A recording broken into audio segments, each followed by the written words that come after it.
Hi and welcome. My name is Craig, and I've been studying alcoholism and addiction and mental health for the last 13 years, using the best case studies I could find. Me and some of my friends. Um, it'd be great if you could hit the like and share and subscribe button so you don't miss out on our next post. Thanks. Um, so I want you to think about the last time someone asked you a simple question. How are you? What was your answer? For most of us, it's automatic. Good, fine, can't complain. But sometimes we say it without even thinking. But here's the question I want you to I want you to consider. What if that answer wasn't true? What if behind the words "I'm fine" was someone struggling with depression, someone overwhelmed by anxiety, someone dealing with trauma, someone fighting an addiction, someone who simply didn't know how to say "I'm not okay"? The truth is, we ask that question all the time, but are we really prepared for the answer? Because there's a big difference between asking, "How are you?" and asking, "How are you really?" The first question is often a greeting, and the second question is an invitation to be honest, an invitation to be vulnerable, an invitation to no longer carry something alone. I know this because I've been on both sides of that conversation. I've been the person who needed someone to ask, and I've been the person who needed to learn how to listen. For many years, I was very good at hiding. I knew how to smile, I knew how to show up, I knew how to tell people what they wanted to hear. I'm fine. Two words, two very simple words, and sometimes two very dangerous words, because behind them can be a person who is barely holding on. My own journey with mental health and addiction has taught me a lot of important things. One of them was this: people don't always ask for help in obvious ways. Sometimes they don't even know how. I didn't. For a long time, I didn't even realize I had mental health issues, but I did. Right from my childhood, there has always been various mental health issues at play in my life. And what we all need to know is that depression doesn't always look like sadness. Sometimes it looks like anger. Sometimes it looks like withdrawing. Sometimes it looks like losing interest in things we once loved. Anxiety doesn't always look like panic. Sometimes it looks like perfectionism or constant worrying, needing to control everything because uncertainty feels impossible. Trauma doesn't always look like someone talking about what happened to them. Sometimes it looks like someone avoiding certain situations, being constantly on guard, or finding it difficult to trust. And addiction doesn't always look like what we see in movies. Sometimes it looks like someone who still goes to work, still pays the bills, still smiles at family gatherings, still tells everyone they're okay. For a long time, I thought my struggles were separate. I thought my alcohol addiction was one issue and my mental health was another. But eventually I realized it's all connected. The alcohol wasn't the beginning of my story, it was a response to pain I didn't know how to manage. I wasn't addicted because I wanted to destroy my life. I was addicted because at the time I was trying to escape a life I didn't know how to cope with. And this is why conversations matter, because often the first step towards recovery isn't a diagnosis, it isn't medication, it isn't a treatment plan. The first step is a connection. One person, one conversation, one moment where someone feels seen. This is also why I became involved in mental health first aid, because I learned something powerful. You don't need to be a psychologist, counsellor, or mental health professional to make a difference. You just need to know how to have the conversation. Mental health first aid isn't about fixing people. It isn't about having all the answers. It is about learning how to recognize when someone may be struggling and approaching them safely, listening without judgment, and encourage appropriate support. It's about being the person who says, I'm here, I care, and you don't have to go through this alone. One of the biggest misconceptions about supporting someone with mental health challenges is that we need to find the perfect words. We worry, what if I say the wrong thing? What if I make it worse? What if I don't know what to do? But the reality is most people don't need perfect words. They need a genuine person. They need someone who is willing to sit with them in the uncomfortable moments, someone who doesn't rush to solve, someone who doesn't judge, someone who doesn't disappear when the conversation gets difficult. Because sometimes the most powerful thing you can say is not advice, it's simply, thank you for trusting me enough to tell me. And sometimes that sentence can be the beginning of everything changing. Because the question isn't whether someone you know is struggling. The statistics tell us that someone you know is. The question is, will they feel safe enough to tell you? And if they do, will you know what to say? So what do you do when somebody finally says those words, I'm not okay? For many people, that moment creates panic. We immediately feel like we need to fix something. We want to make the pain disappear. We want to offer solutions. We want to say something that makes everything better. But here's something I've learned through both my own recovery and mental health first aid is you don't have to fix someone to help them. In fact, in fact, sometimes trying to fix someone is the very thing that stops them opening up. When someone says they are struggling, the first thing they need is not a solution. They need to feel heard. They need to feel safe. They need to know that their honesty has not become a burden. Because for many people, admitting they are not okay is one of the hardest things they've ever done. It might have taken them days, weeks, months, even years to find the courage to finally say those words. The worst thing we can do is make them regret saying.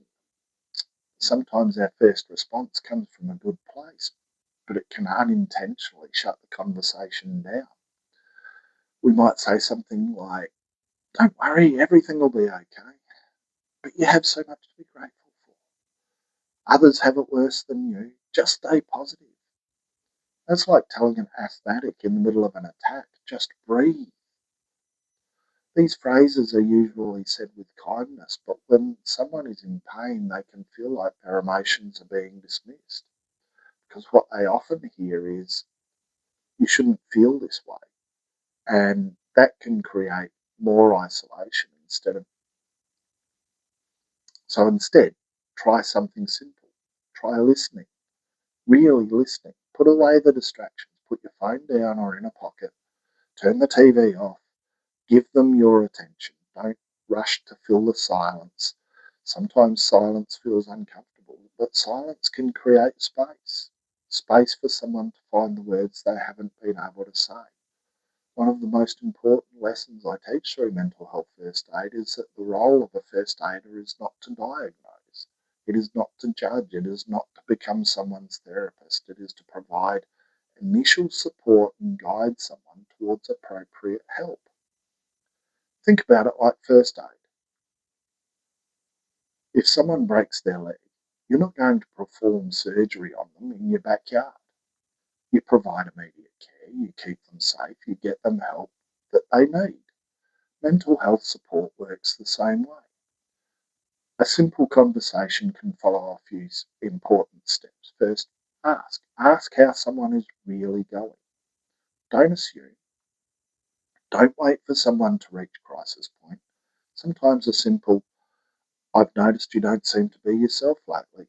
How are you really going? Can open a door. Second, listen. This is often the hardest part because listening means resisting the urge to interrupt. That means resisting the urge to compare. That means accepting that someone's experience can be real, even if you don't fully understand it. You don't have to have experienced someone else's pain to acknowledge it. You just have to care.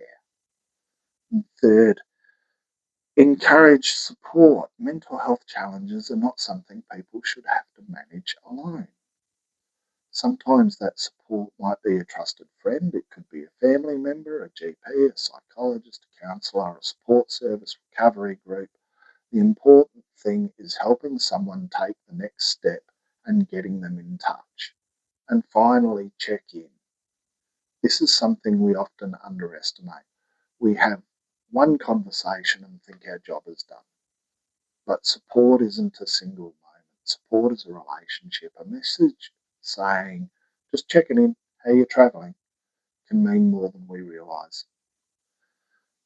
And at some point during the conversation, we need to ask, are you thinking about suicide? Are you thinking of taking your own life?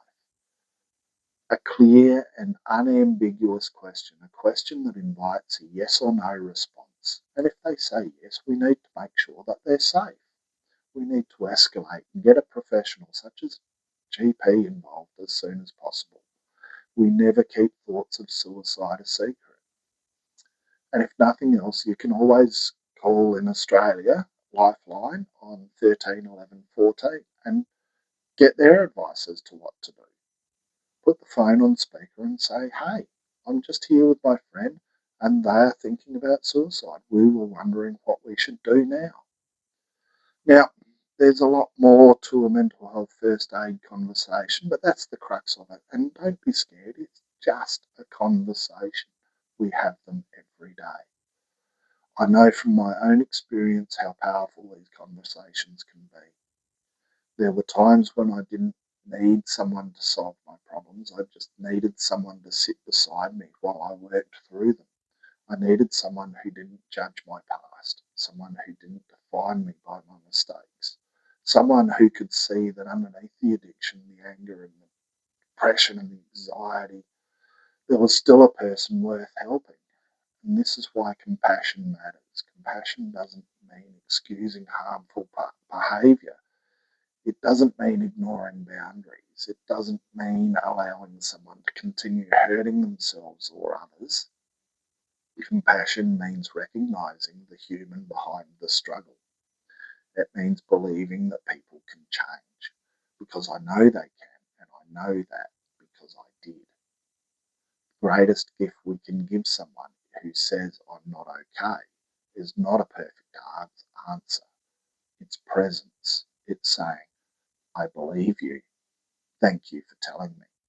You don't have to face this alone. And sometimes those simple words become the first step towards recovery.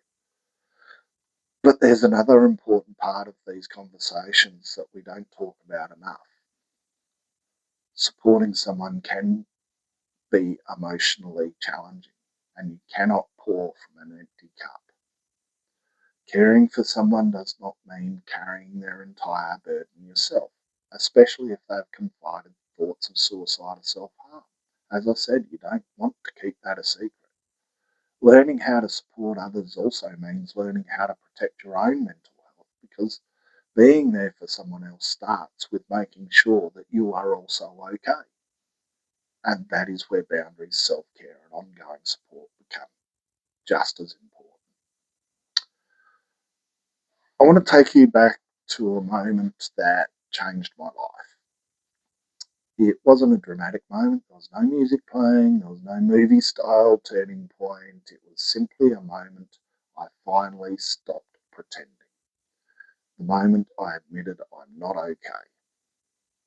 Those three words are incredibly powerful because for many people they are also incredibly difficult to say. For years I believed that admitting I was struggling meant I was weak. I thought I had to be strong. I thought I had to handle things myself. I thought asking for help was something other people did. But what I eventually learned was the opposite. Asking for help wasn't weakness, it was courage. It takes courage to be honest. It takes courage to let someone see the parts of you that you have spent years hiding. And it takes courage to believe that you are worthy of support. My journey through addiction and mental health taught me something important.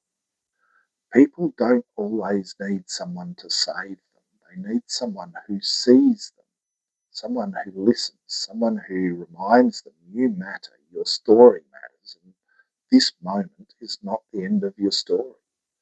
This is why conversations around mental health are so important, because stigma doesn't disappear because we tell people not to feel ashamed. Stigma disappears when people experience acceptance. It disappears when someone says, I've struggled too. It disappears when someone shares their story and another person realizes, maybe I'm not the only one. For me, this is why I share my story, not because I'm proud of every chapter. There are parts of my past that are painful. There are things I wish I had done differently. There are people I've hurt and situations I can't change, but I've learned something important. Your past can be a teacher. It does not have to be a prison. I no longer define myself by my addiction. I no longer define myself by my darkest moments. I no longer say I suffer from depression, anxiety, and complex PTSD. I live with them because they are part of my story. They will always be part of my story, but they are not the author of my story. And that is the message I want everyone to understand. Mental health struggles don't discriminate.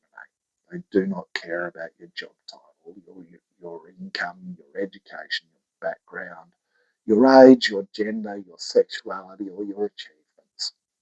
Behind closed doors, many people are carrying battles that nobody else knows about. The person laughing the loudest may be struggling. The person who helps others may secretly need help themselves. The person who says, I'm fine, may be hoping somebody asks again. So what can we do? We can start conversations.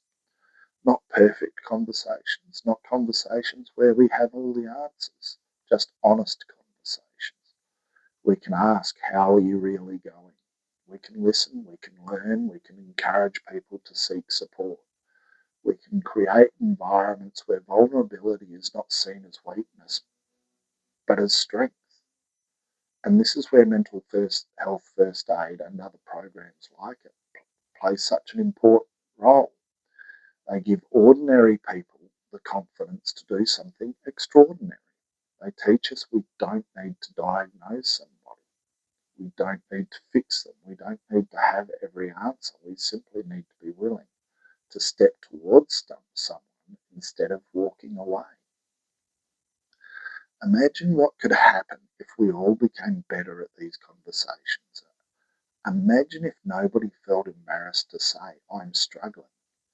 Imagine if nobody felt they had to hide their depression, their anxiety, trauma, or addiction. Imagine if asking for help was viewed the same way as asking for help when we have a physical illness. Because the truth is, mental health is health. I want to leave you with a challenge. The next time you ask someone, how are you? Pause, look at them, listen to their answer, and if something tells you they might not be okay, ask again. No, really, how are you? You might be surprised by what you hear, and you might be the person who gives someone permission to finally tell the truth, because sometimes the conversation that changes a person's life isn't a long speech. It isn't a perfect piece of advice. It isn't having all the answers. Sometimes it's simply one person saying, I see you, I hear you, I'm here with you. My story began with silence. Silence about my mental health, silence about my addiction, silence about the pain I was carrying. But recovery began when the silence ended. It began when I talked. It began when someone else was willing to listen. Remember always, you don't have to be a mental health professional to make a difference. You don't have to save everyone because you won't. You don't have to have the perfect words because you don't. You just have to be human.